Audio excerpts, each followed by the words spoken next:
کہ اللہ میرے پہ بڑا مہربان رہا ہے، میں اس کا شکر ادا جتنا بھی کروں کم ہے، کہ مجھے تو اس ملک میں جو آپ نے عزت دی وہ کسی کو دی نہیں پہلے.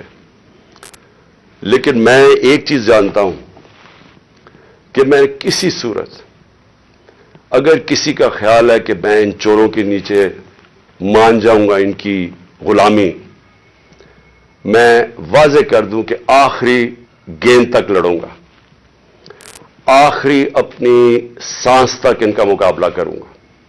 کوئی مجھے نہ جیل اور نہ یہ جو ڈراتے رہتے کوئی فکر نہیں ہے.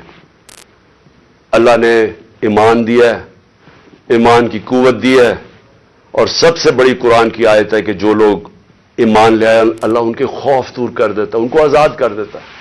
میں ایک آزاد انسان ہوں، میں کبھی غلامی کسی کی نہیں مانتا.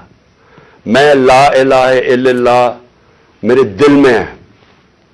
میں نے اللہ کے سامنے دعویٰ کیا ہوا کہ اللہ تیرے سوا کوئی خدا نہیں ہے، کوئی خوف کے بت کی میں پوجا کرتا نہیں، اور نہ آپ کو کرنی چاہیے. کیونکہ میں ایک مثال دیتا ہوں ہمیشہ لوگوں کو، کیونکہ اسلام کی تاریخ آپ پڑھیں تو جو سب سے دردناک اور تکلیف دہ واقعہ وہ ایک ہی ہے. جس طرح حضرت امام حسین کی شہادت ہوئی، اور میں ہمیشہ یاد کراتا ہوں لوگوں کو کہ کوفہ کے لوگوں کو انہوں نے تو بلکہ دعوت دی تھی امام حسین کو، ان کو پتا تھا وہ راہ حق پہ ہے، ان کو پتا تھا کوفہ کے لوگوں کو، لیکن یزید کے خوف کے ظلم کے خوف کی وجہ سے انہوں نے اتنا بڑا سانیہ ہونے دیا اسلام میں.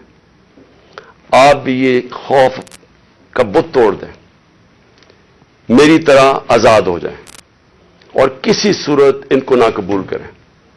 مجھے جو صرف ایک افسوس ہے کہ میں جب سیاست شروع کی تھی 26 سال پہلے، تو میں یہ سمجھتا تھا کہ جانوروں کے معاشرے میں اور انسانوں کے معاشرے میں جو فرق ہے کہ جانوروں کے معاشرے میں انصاف نہیں ہے، انسانوں کے معاشرے میں وہ انسانی معاشرہ ہوتا ہی تب ہے جدھر انصاف ہوتا ہے.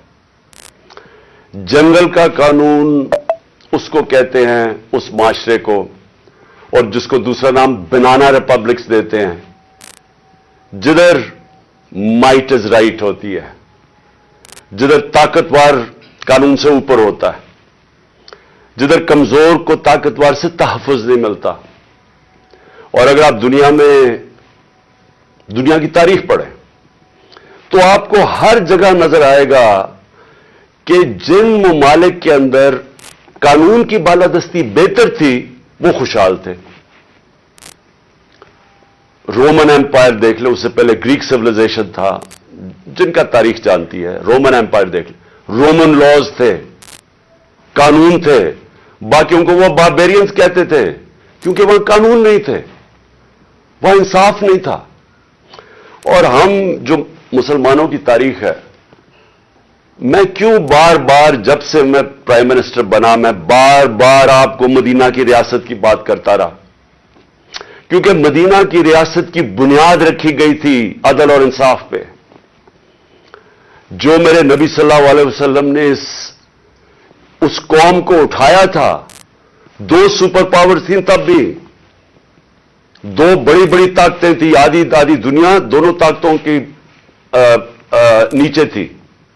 ادھر سے ان لوگوں کی حیثیت ہی نہیں تھی، ان کو میرے نبی صلی اللہ علیہ وسلم نے دنیا کی امامت کروائی، لیکن بنیاد رکھی عدل اور انصاف پہ.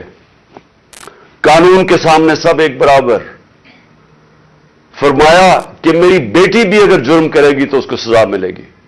اور پھر جو آج پاکستان کے حالات ہیں، انہوں نے آج سے 1500 سال پہلے تقریباً کہہ دیا تھا کہ وہ قومیں جو طاقتور کے لیے ایک قانون بناتی ہیں اور وہ جرم کرتے ہیں ان کو نہیں پکڑتی اور صرف کمزوروں کو جیلوں میں ڈالتی ہیں، وہ تباہ ہو جاتی ہیں.